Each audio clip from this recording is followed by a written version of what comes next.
You are listening to Lovely Talks Heavy.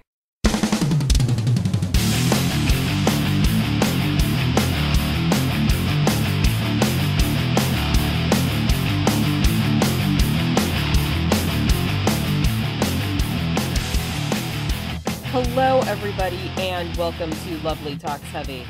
I am your host, Lovely, and I discuss everything I enjoy with regard to heavy music. So, today is the day. We've all been waiting for this track-by-track review for months on end. And by we all, I mean mostly me here. Okay, as far as the album itself goes, there were at least like 5 other people in the world who were as anxious as I was. At least like 5,000, maybe. At the time that you're listening to this, the new Powerwolf album will have been out for a week. The album came out July 20th of 2018, and by virtue of the fact that you're in fact listening to this episode, it means that I did not die busting a nut when the album arrived at my doorstep. I have been so excited for this album to come out.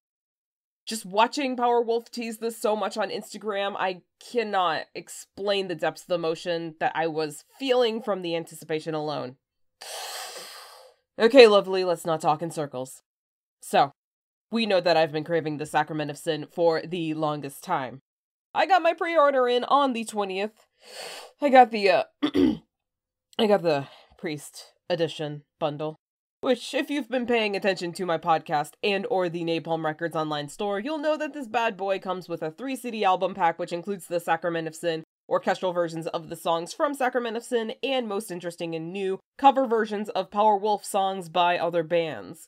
We also have a Powerwolf metal cross and the icing on the proverbial cake for me, a Powerwolf priest stole. This Catholic furry fantasy sent me back 55 American US dollars. I wasn't gonna do it. I so wasn't. But then, Napalm Records had to go on posting about how there would only be 500 of this particular bundle, and I came down with a major case of FOMO, fear of missing out, so I did the damn thing, and now, it's mine. It's all mine. I am so wearing the priest stole to family reunions and the grocery store. I also must note that the 3-CD album pack comes in a huge ass book. Like, I thought it would be just regular normal CD size, and so when I opened the package with my Priest Edition bundle for the first time, I thought they sent me a vinyl by accident, but no, it's the liner notes in huge book form. It makes for a wonderful piece for your coffee table, and holy fuck, the artwork is so on point in there. I'm nutting. Nuts are busted into oblivion right now. Moving on, before the release of the Sacrament of Sin, we got a taste of 3 of the singles, Demons Are a Girl's Best Friend being the first, Fire and Forgive being the next, and finally Incense and Iron being the latest.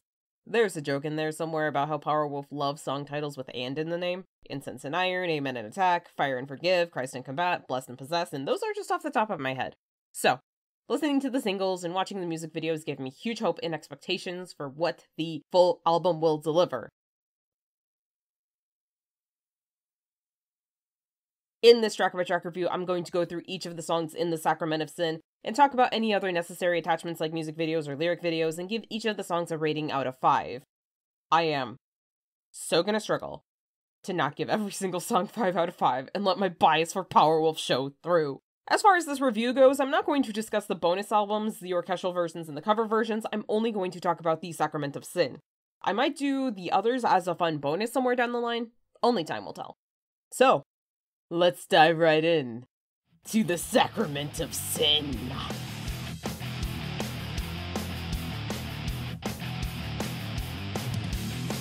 Fire and forgive, we are. Fire and forgive, we call. Fire and forgive. This is the album opener, the second single and music video to come of this album. This is Fire and Forgive. If you couldn't figure that out from my terrible singing a moment ago, then I don't know what to tell you. This is a strong-ass opener for the album. The song invites you into the album with this atmospheric orchestral intro bit, akin to an intro track that leads you into an album. So therefore, somebody might say that this part of the song isn't arguably needed, but it's pleasant and I like it, so I say it stays. We're then hit with this full-sounding choir led by Attila Dorn singing Fire and Forgive, you know, the part that I just sang. Also towards the front is Falk Maria Schlegel's organs, The Pipes of Purgatory, making it feel like a real hymn for just a moment. And then we dive right into the song with fast fluttering guitars, and if you listen closely, yeah, there's horns. We have a horn section present for this album, holy fuck, yes! The song is filled with so many earworms, from the intro to the pre-chorus. Rex patrum, in silis, peccata mundi dilis. And then the chorus, and we bring fire, sing fire, scream fire and forgive, forgive and the liar, by fire we live. To the middle part, chugging with guitars that layered with and then a second later, Attila Dorn is singing fire, fire, fire and forgive. On top of that, it is this beautiful layering. Fire and Forgive is a great song for the summer, and you're going to hear me apply that to so many songs on this album, spoiler alert. Let's talk about that music video. Very rarely. I don't ever recall Powerwolf ever trying to make a statement with their music, or videos, or otherwise. Well, they weren't playing around this time. The video opens up with this text lifted straight from Wikipedia, but hey, that's fine. That reads, The Index Librorum Prohibitorum was a list of publications deemed heretical or contrary to morality by the Sacred Congregation of the Index, the oldest among the 9 congregations of the Roman Curia. The aim of the list was to protect the faith and morals of the faithful by preventing the reading of theologically, culturally, and politically disruptive books. Protecting the faith is a generous and optimistic manner of putting it, perhaps. Another might be upholding power structures because we're uncomfortable any other way, and besides, we like telling people what to do and how to live. According to Wikipedia, this was a list that was updated and published regularly, adding and taking away publications from the list as time went on. The last version of the list was published in 1948, and then abolished altogether in 1966, though in later years, according to church leaders, it maintains its moral force. There's a little bit of interesting history for you, and for me. The video next shows us this lady in white crying. Why are you crying, Miss Ma'am? Oh, the video's gonna give us the full story of why. It takes place, according to some useful text on the video, somewhere in Southern Europe, 1931. I'm not entirely sure what the significance of that is, but we'll just keep moving. An interesting bit of consistent imagery that will be further discussed in the next song/music video is this LED sort of cross that greets us in the beginning of the video, and of which we see flashes of later in the video.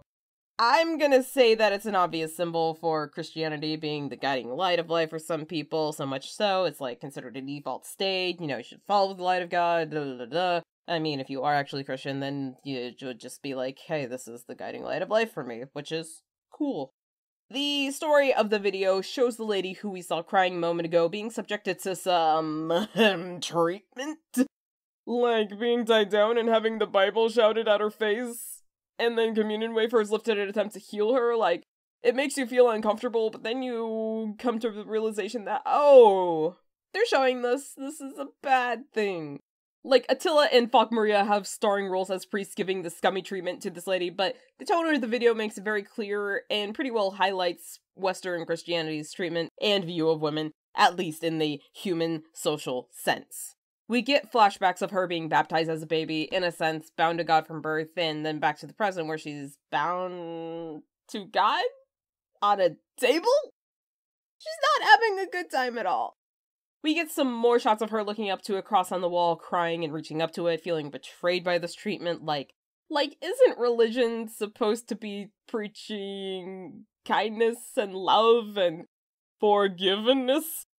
There's nothing of that going on in this video. We're then shown shots of her reading something, not the Bible, and people walk in on her doing that and being none too pleased about that fact. Thus, the treatment of this girl that we see. Attila and Falk Maria engage in some book burning, destroying anything that is harmful to Christ. Oh boy. And now we have the full story of why this girl was crying at the beginning of the video. Noticeably, Attila and Falk Maria are the only members of Powerwolf to actually have presence in this video. I mean, yeah, in the beginning of the video we're shown brief flashes of the rest of the boys' photos and frames on a table, But that's it for Matthew and Charles Greywolf and Roll Van Helden. I must note the beautiful, stunning use of fire, sing fire, scream fire, and forget. Like, practically every time that Attila sings fire in the chorus, fire shoots up behind him in this really cool way. Like, it's CGI, but it looks fantastic. Finally, I must point out that yes, while this video does highlight unfair treatment of women in religious communities, I think it can allegorically be applied to heavy metal. We see book burning, noting of the Index Librorum Prohibitorum, say that 5 times fast, enforcing of fundamental beliefs in this video. That's parallel to destruction of vinyls, the call to attention of the filthy 15, banning bands performing in certain countries, and forcing of bands to answer for the content in their music, because some people think that it drives people to suicide. Trust me, typical people don't want to die on purpose because they listen to heavy metal. They want to die because their lives are fucking shit. Some of them just happen to listen to heavy metal. An implied lesson here, I think, is that we can and should treat most texts seriously, have a dialogue with ourselves and with the content of the text about how we really feel about ourselves and what's in these texts. Is this actually harmful? Do I mean harm, and have I committed any harm? What harm could possibly arise from this? So yeah, this is only the first track, folks, and we're already beyond 10 minutes in. Time management? I don't know her. Fire and Forgive gets a 5 out of 5.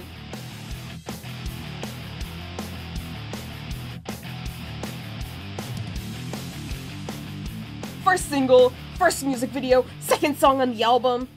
Oh, oh, oh. Demons come alive and they bring the end. Oh, oh, oh. Demons are a girl's best friend. You can tell that I really like an album when I sing a bit from each song in the track by track. Oh boy. Demons Are a Girl's Best Friend was our first peek into what the Sacrament of Sin would bring, and boy howdy I busted a nut. Just like with Fire and Forgive, I'm going to highlight the song itself first, then get into the music video. I mean, yeah, I talked about this a little bit in an earlier episode, but listen. If given the opportunity to discuss Powerwolf, I will grasp it with my tiny gay hands. And I will reiterate points if I have to, goddammit. The song opens up with a distant screaming? Is that a lady screaming? Is she in trouble? No, she's not. At least I don't think so. My friend and former Lordy Stan Simon over at Croft Manor points out that this scream is probably definitely sampled from a Tomb Raider game. I'm going to believe him on that. I'll link you the clip he sent me for comparison in the description box. Anyways, moving on. There's a musical build-up that occurs through the whole song. In the first verse, there's primarily a bass line present for the instrumentals, thank you Charles Greywolf, but then towards the end of that verse we have some simple guitar riffs and otherworldly theremin sounds building on top of that. We chug a bit quickly, then red light, stop, and then the chorus. The second verse calms down from the chorus, and then this time our bass instrumental is the bass line paired with the guitar riffs from the first verse. That theremin sound kicks back towards the end of the verse, more guitars are added on top, we chug again towards the chorus, stop! We hear that Lara Croft scream from the start of the song, and then we dive back into the chorus once more. That bridge, though, is hushed, whispered, the calm before the storm of the final chorus. The choruses also get increasingly intense. The last chorus especially is a bit amped up from our initial choral experience of the song. You have echoed vocals, changed up lyrics, it's all an amplified version of what we are experiencing in the song already.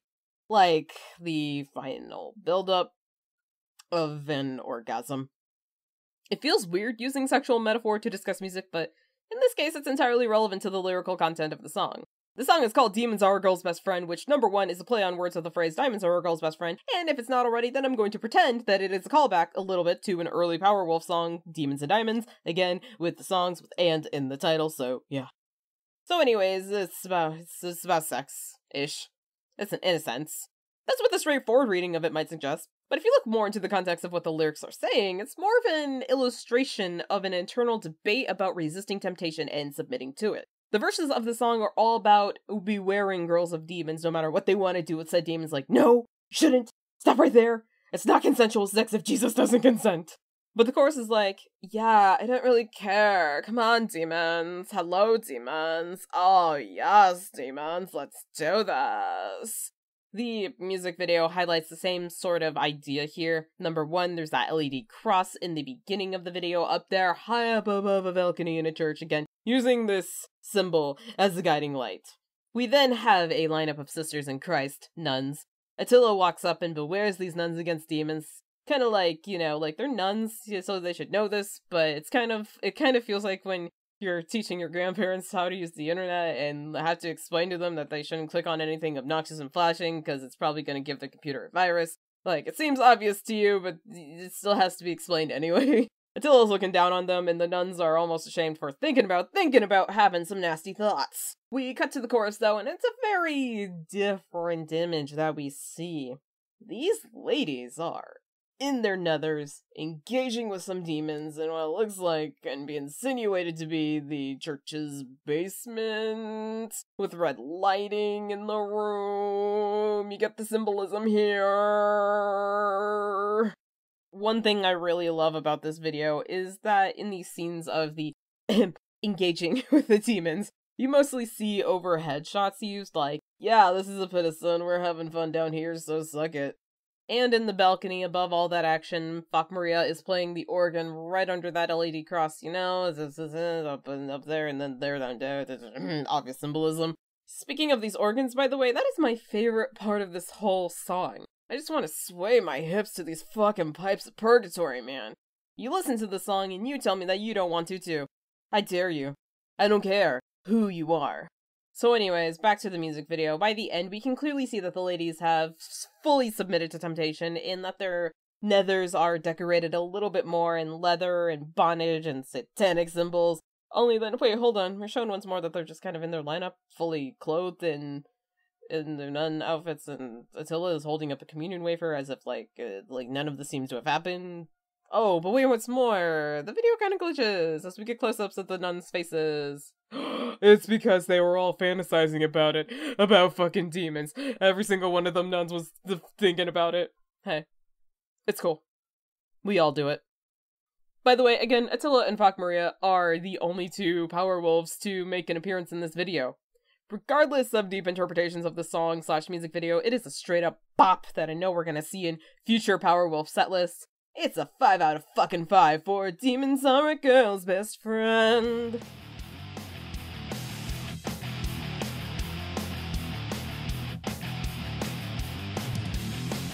In the night came the killers with the cross. In the light of the moon when our lives are lost. In the dark when your blood is calling. In the dusk when the fever's crawling. In the night came the killers with the cross. Killers with the Cross is our first bit of unknown territory in this album, that is assuming that you listen to the singles beforehand. It is a beautiful, pleasant, mid-tempo delight. It starts with this atmospheric intro, again, akin to a typical Powerwolf album starter, I think immediately of Agnus Dei off of Blood of the Saints, perhaps, because that was the first Powerwolf album that I was exposed to. There's this atmosphere of entering into a church, there's a creepy-sounding priest speaking Latin, and then suddenly, in the night came the killers with the cross.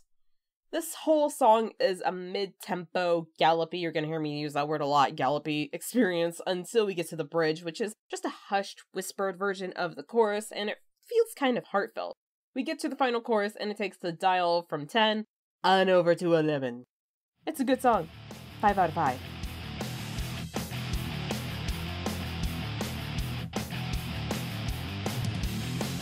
The third single and final preview into the album before we got the album was Incense and Iron. It was paired with the best lyric video that I ever did see in my life. It is the perfect summer anthem. Not a perfect summer anthem, the perfect summer anthem. Akin to when Army of the Night came out, only with Incense and Iron it's folky, man. When I first heard it, I was like, yo, did they tap Elevati for help on this? Because damn, do I love it. It is so gallopy and catchy, like, rise over the dead, bring us ahead, incense and iron, fight all of the night, banners up high to the top of the land. It so gets in your head. It is gonna be a staple for Powerwolf setlist from here on out, I can just tell. I love the horn section. The horn section! It just adds this layer. It's hard for me to articulate. You know, perhaps Maybe it's just because it's like this sort of war chanty anthem, again, kind of like Army of the Night, and it feels appropriate to have horns signaling the apocalypse in this sort of song. Paired with horns, in the second verse, you have this underlying war chant of hoo ha in there, just punching that up that much more. Let's talk about that lyric video again, because I don't think I could have ever loved a lyric video before.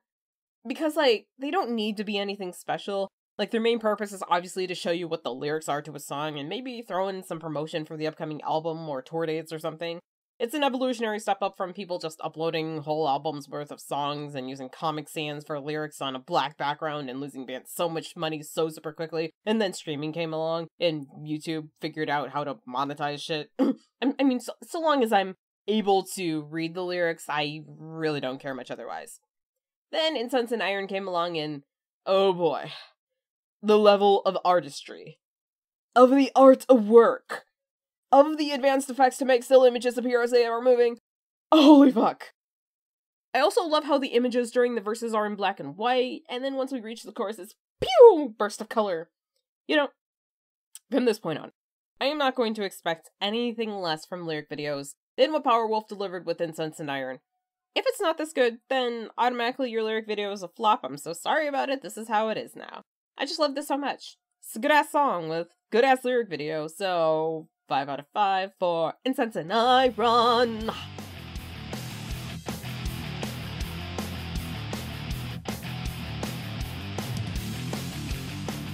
We were promised a ballad, and boy, howdy, we got one.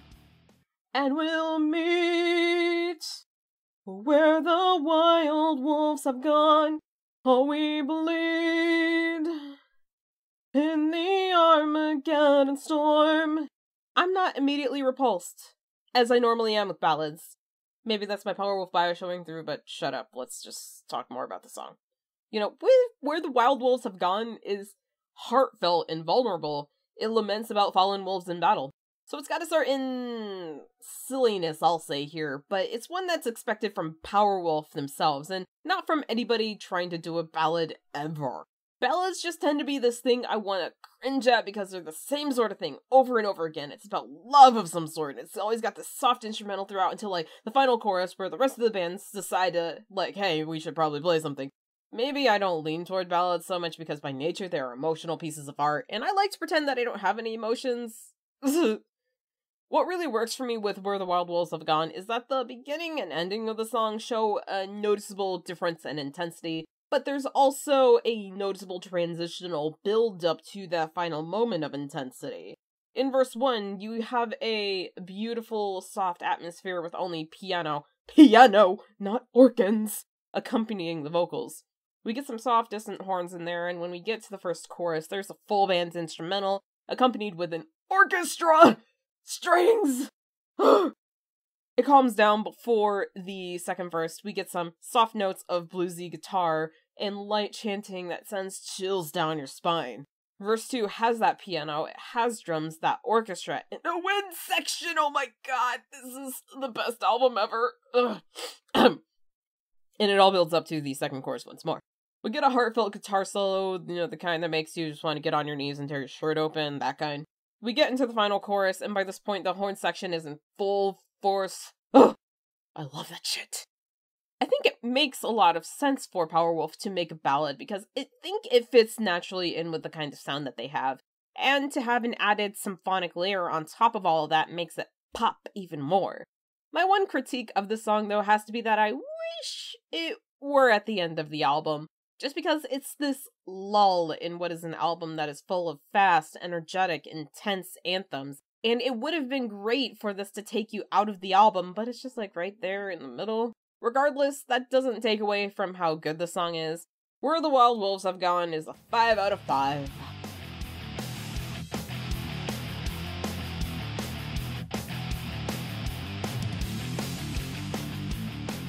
Considering that Stoßgebet is the only track on this album that is in German, Powerwolf's native language, it was hard for me to tell what to expect from this song. But then I got the album and saw the lyrics to Stoßgebet was supplemented with art of some, like, naked ladies, and so I thought, oh, this must be about how Matthew Greywolf really wanted a pony for Christmas one year as a child, and he's still bitter about it to this day. This is such a bad joke. But no, really. My friend Simon of Craft Manor, who is also conveniently German, helped give me some insight on what this song means. And here I quote him. Stoßgebet is like a short little prayer you recite when you don't have time for a full prayer. But also, Stoß means like thrust or poke in German. So I see where this is heading. This is how we do puns and play on words. Thank you very much, Powerwolf. I further quote Simon with this. Also, the funniest fucking line in Stoßgebet is Der Kirchturm hoch zum Himmel steht in the pre-chorus, which means the church tower stands so high it reaches the sky. Phallic symbol, we love it. If you want more of that, listen to Higher Than Heaven off of Blessed and Possessed, or even Colia Sanctus off of Preachers of the Night, though that one's more over. Anyways, I'm not going to go through and translate every single bit of the song here, but I think looking at the lyrics can be well inferred by someone who isn't even well versed in different languages that this has some sort of sexual connotation involved. Just from the portions that are in Latin, which I'm convinced that Powerwolf only use Google Translate for, you can pick out phrases like Ave fornicatio, sacrilegum, and oremus per coitum, coitus. Musically, I am convinced that Touch of Evil by Judas Priest inspired this somewhat, which, if that's the case, then it will be of no surprise because these boys really love Judas Priest. They covered 2 of their songs for the covers on Blessed and Possessed, one of them being Touch of Evil. It's a really good song, offering a different sensation of hearing Attila singing in his native language. Another time we've seen that happen with Powerwolf is in the song Cruasvio, I'm pretty sure I didn't say that right, off of Preachers of the Night. So, 5 out of 5 for Stoßgebet. I am doing really well with not letting my bias show through, am I?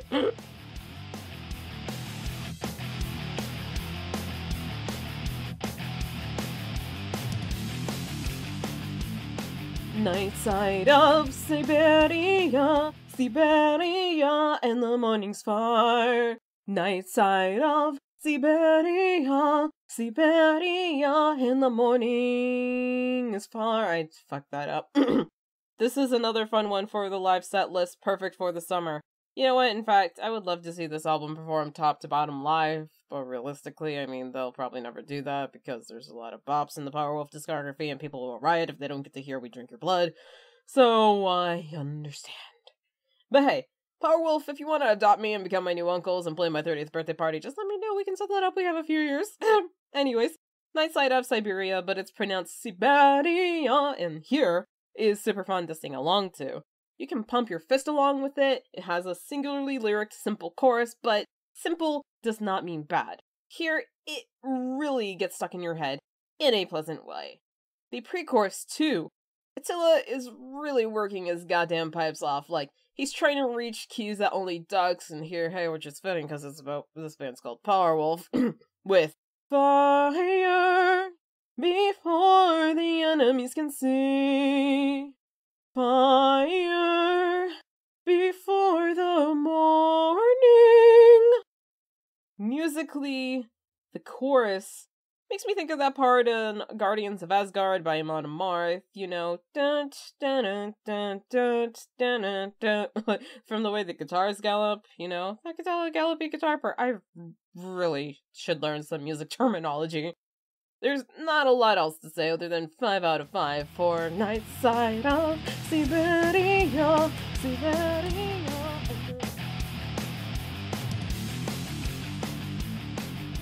Time to see the sky forever, find eternal life in fever, time to copulate and come alive, to break the chains, commit the Sacrament of Sin.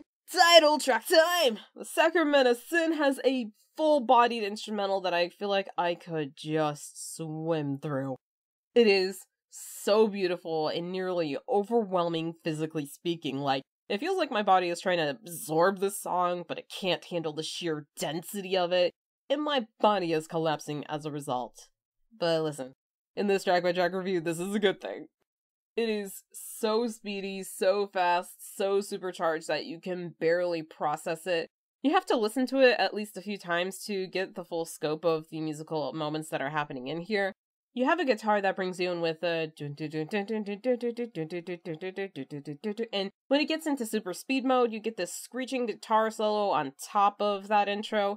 My favorite musical moment is in the second verse, when you drop into the second verse and are just drenched in these organs, just going up and down the keyboard so quickly. Thank you, fuck Maria. Lyrically, it feels like a part 2 to Demons Are a Girl's Best Friend. Like, of course, this whole album is on this theme regarding sin, but I feel like this song specifically answers the question in Demons Are a Girl's Best Friend of, should I give in to temptation or nah? And this song says, yeah, you should. Commit the Sacrament of Sin. It helps my theory in this case, since in the art that supplements the lyrics to the Sacrament of Sin in the liner notes, it plays on the Adam and Eve imagery, but instead of Adam, we have this big buff werewolf offering the apple, and no, this image isn't doing anything to me. Why do you ask? It's a fast-ass song that I would love to see on a live set list, but it probably won't be, which is fine. Regardless, it's a 5 out of 5 for the Sacrament of Sin.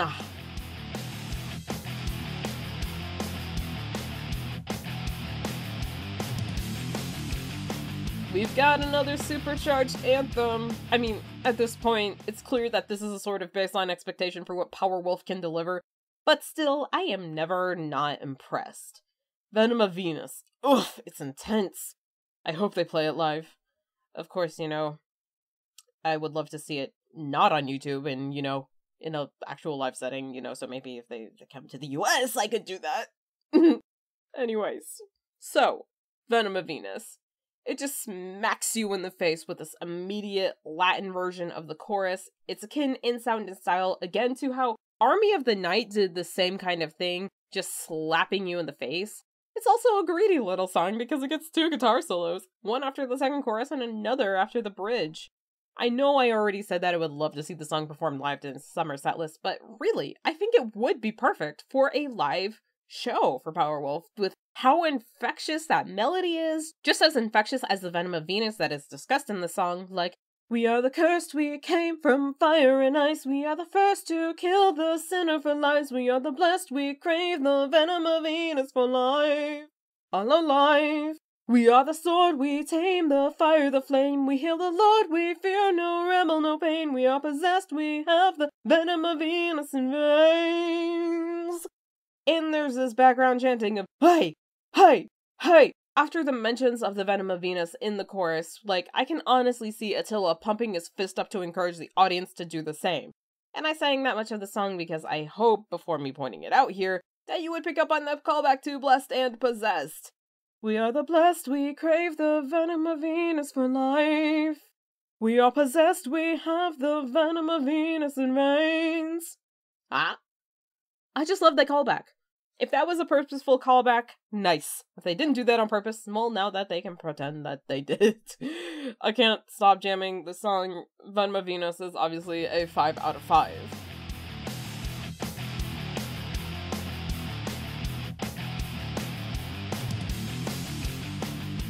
We're getting close to the end with Nightfall Rebel! This song arguably has the most 80s metal flavor in it. The guitars paired with the synthy organ sounds really make that statement. After the organ intro, we're nodding our heads along into the rhythm of the song.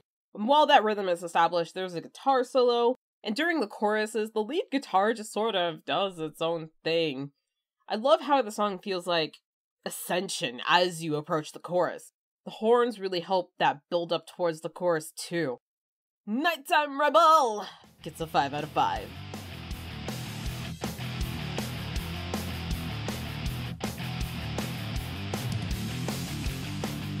We're here at the end, fist by fist, sacralize our strike. The song speeds us towards the end with fast guitars and drums that you feel. Thank you, Roll Van Helden. Gotta bring up the horn section once more. I love it. It just sort of drones in the distance in the second verse. I love that through this whole album you get varying levels of that horn section. It really feels nice and really feels cool when you just pick out those horn moments. I have to point out, though, Unfortunately, there seems to be a lyrical misprint in the liner notes of this song. The lyrics loud and here for blood we're calling and proud and standing there forever seem to switch places in the liner notes, which made it briefly confusing reading these lyrics along when I was listening to the album for the first time. I feel I have to point out that detail, but it's got no bearing on the quality of the song. And fist by fist, sacred lies we strike gets a 5 out of 5. Hey, look at that! We have perfect scores across the album, folks!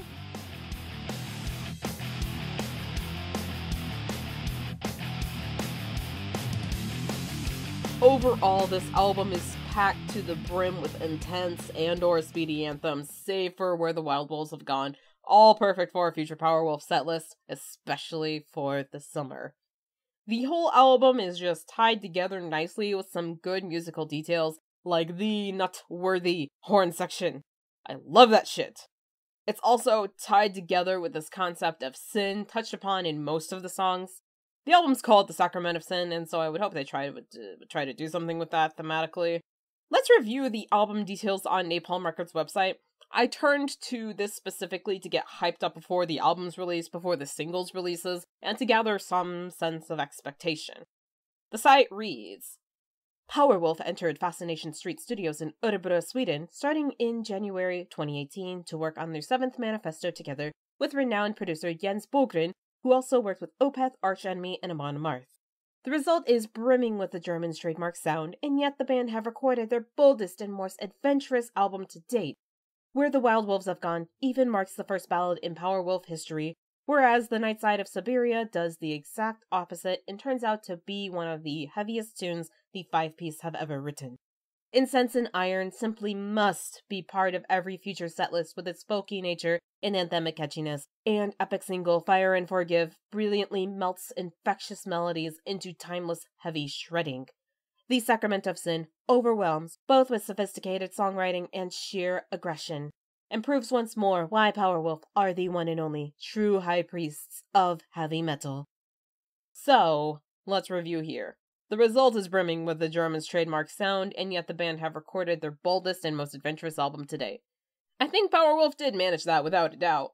It sounds like Powerwolf, and yet it is an amped-up version of Powerwolf. The sound feels fuller than before too, thanks to the horn section, thanks to orchestral moments at times, thanks to the wind section also, and the Where the Wild Wolves Have Gone. It's a fuller, just more, it's more Powerwolfy than before. I love it. Where the Wild Wolves Have Gone even marks the first ballad in Powerwolf history. I mean, yeah, as far as what the truest sense of what a ballad can be. I think there have been emotional Powerwolf songs in one sense or another. Night of the Werewolves and Son of a Wolf come to mind immediately because they're about this sort of conflicted existence. As far as the sound of a ballad goes, they've gotten pretty close before with Wolves of the World off of Bible of the Beast. And now you have a true ballad coming from Powerwolf, and I think they did a good job. Whereas Nightside of Siberia does the exact opposite and turns out to be one of the heaviest tunes the 5-piece I've ever written. No arguments there in the fact that Nightside of Siberia is pretty fucking heavy, it's really fucking catchy, and I love it. Incense and Iron simply must be part of every future setlist with its folky nature and anthemic catchiness. Yeah, it should be. It is folky also, and it is anthemic and catchy. I mean, we've been there. And epic single Fire and Forgive brilliantly melts infectious melodies into timeless, heavy shredding. Also, yeah. The Sacrament of Sin overwhelms both with sophisticated songwriting and sheer aggression and proves once more why Powerwolf are the one and only true high priests of heavy metal. This basically sums it up. The Sacrament of Sin ticks off every box that was laid out and more. It's such a good fucking album. If you haven't already bought it or you haven't pre-ordered it, then go fucking buy it right now. Go buy it. NapalmRecordsAmerica.com or just Napalm Records if you're not in America. Just go buy it. Go. It's on iTunes. Go. You can purchase it. Do I have any favorites off the album? That's like asking me to pick a favorite child. How fucking dare you? Honestly, this album is so good, full of such amazing songs, and I love them all. You can't make me choose, god damn it. I honestly was just looking so forward to this album, and it was so worth the wait. I was having so much fun. making this track by track review. I mean, I was reaching the point of exhaustion several times writing this episode, but you know, I'm still having a lot of fun. I really don't want it to end, and I'm almost kind of sad that I'm gonna have to hit the stop button at some point on this recording. You know, I just really love this album. I just really love Powerwolf. It's no surprise. I had so much fun. You know, the album was so worth the wait. Again, it truly was. Good job, Powerwolf. Thank you so much. You truly make life worth living. What's your guys' favorite song off of the Sacrament of Sin? That is, if you're able to pick one. Hit me up on social media, on Twitter, Tumblr, Instagram, YouTube, and Mixcloud. I am LovelyMetalhead. Hit me up on those platforms. Give me a follow. Bring a friend or two along the way while you're at it. And if you really enjoyed the show, or just want to support a Black, queer, gender fluid podcaster, please consider donating a few dollars into my Ko-fi. That is ko-fi.com/LovelyMetalhead. If you're unable to donate, I completely understand. Sharing the show and passing the word along is great support in itself, for which I am thankful. Okay, guys. I know this was a long one, so thanks for sticking with me here. Until next week, next Saturday here on Mixcloud, the next episode of Lovely Talks Heavy, you stay brutal, my friend. Goodbye.